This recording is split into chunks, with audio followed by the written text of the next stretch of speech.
If you've checked your CETV value recently, you probably would have noticed it's changed. If you haven't checked it for some years, could have changed quite dramatically. I'm going to be breaking down the reason for this and why your pension pot with your defined benefit scheme, well, the CETV anyway, is still controlled by interest rates. Okay, so to get into the topic, I've said it a million times before, there is an inverse relationship between your cash equivalent transfer value and the pending or prevailing interest rates at that point in time. Now, it's actually further than interest rates.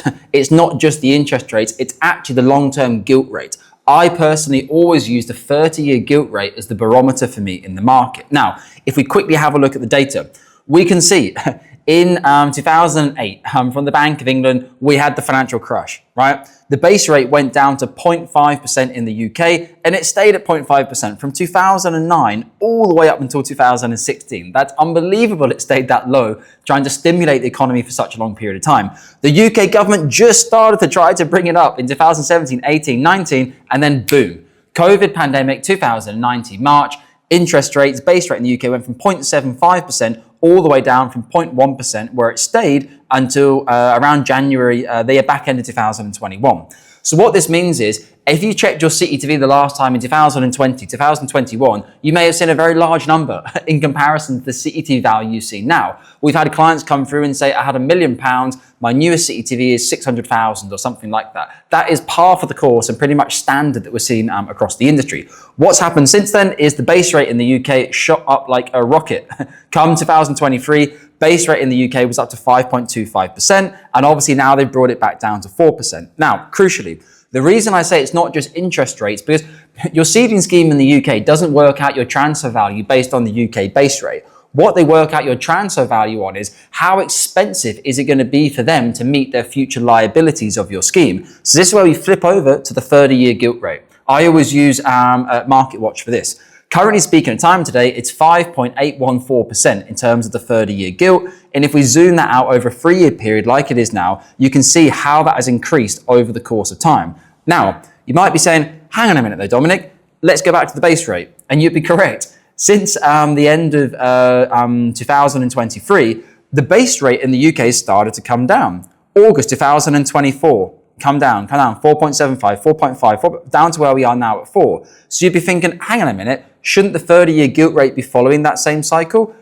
In theory, technically, yes. But also the 30-year gilt rate is what long-term investors think they should be rewarded. And this brings in all sorts of other economic policy and data and decisions that investors are making in terms of the reward that they want to hold the 30-year gilt rate. And actually what we can see over that period of time of the past couple of years, as I showed before, the gilt rate of the 30-year has actually continued to go up. Right, so what does this mean for you? And what does it mean for your cash equivalent transfer value? And is the crash over, so to speak? I would say, looking at the data, it would be very difficult to see a scenario where the 30-year gilt rate is going to go significantly higher. I mean, we're already at 5.18% as of recording today. What would need to happen in the global economy for that to go significantly higher? Phew, a lot. You would need a lot of things to go wrong globally on the planet for that to go much higher. Statistically speaking, over the course of the next 10 years, if you were to ask me, Dominic, in 10 years' time, do you think the 30-year gilt rate is going to be quite some bit lower than 5.18%? I would say yes, it is. So by definition, you think, so in that case then, I should wait for my cash equivalent transfer. If you're one of those types of people trying to time it and get the highest transfer value, pension transfer specialists aren't really interested in the value of the CETV. They care more about obviously your situation, your lifestyle requirements. But anyway, we have a lot of people trying to time things.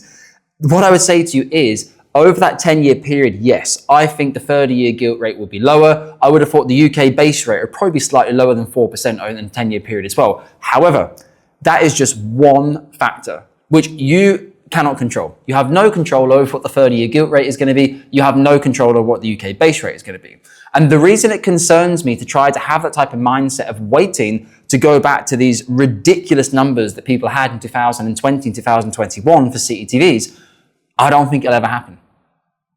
I don't think the UK government will ever go down to 0.1% base rate again. And I don't think the 30-year yield will go down to around 0.6% or 0.65%, I believe it was at the time. I don't think that'll ever happen again.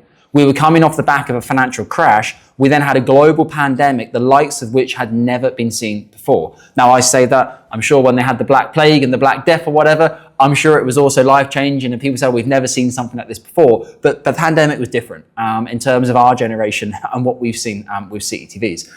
On the flip side of that, you will see on the channel numerous videos about buy-ins and buyouts from insurance firms buying up defined benefit pension schemes. We also have a lot of content talking about DB pension surpluses and the UK government reducing the penalty of 35% for money to go back to employers, reducing it down to 25% corporation tax rate. Watch both of those videos if you want to understand more.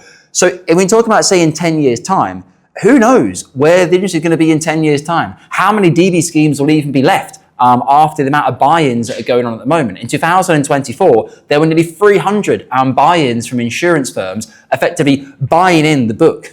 A buy-in is effectively when they pledge the money to take over the responsibility of the DB scheme. A buyout is the later part of the process, which is the end game. But DB schemes are taking the risk off the table by passing on to insurance firms. And if you go and have a look at these videos, you will see how I've gone into that in great detail. Insurance firms do not buy things to not make money. Insurance firms buy things that look valuable to them so they can turn a profit. Nothing wrong with that. Limited companies, and when they have shareholders, their responsibility to shareholders is to go and generate a profit. The CEO of those insurance firms, that's quite literally their moral obligation to shareholders, is to go and create value. So we have to be asking ourselves, if you're considering to wait until the base rate and the 30-year gilt rate has gone down considerably, are you even going to be in a position to be able to complete a pension transfer? We also have the latest video on the channel talking about the cost and the rising cost and PI insurance, why it's getting so expensive and difficult to do DB pension transfers. So again, this is not me saying, oh, everybody should rush out and get DB pension transfer advice. No, for a lot of people, a defined benefit scheme is the most valuable thing you'll ever have, and you should keep it. But for anybody who's not sure, for anybody who has situation, ill health, serious ill health, whatever it is, whatever you can't achieve with your retirement inside your DB scheme, that you may be able to do so with flexible drawdown inside a SIT, it is a time to at least begin the conversation and understand. If you want to have a conversation with us here at Cameron James, get in touch. There's a million ways to get in touch. You can call us, you can email us, you can use a calendar link below, find a day and a time that's suitable for you and begin the journey. It takes some of our clients many, many months before they realize, right, Cameron James, I read everything online, but now I've done my own homework, due diligence. I think you guys are a good bunch.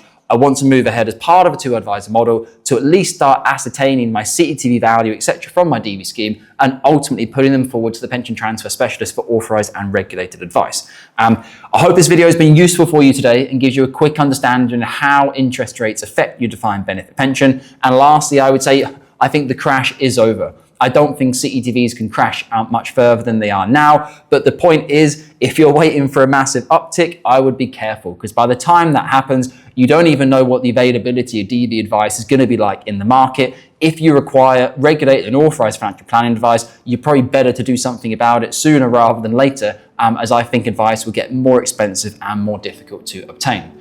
And as always, take care of the UK pension assets.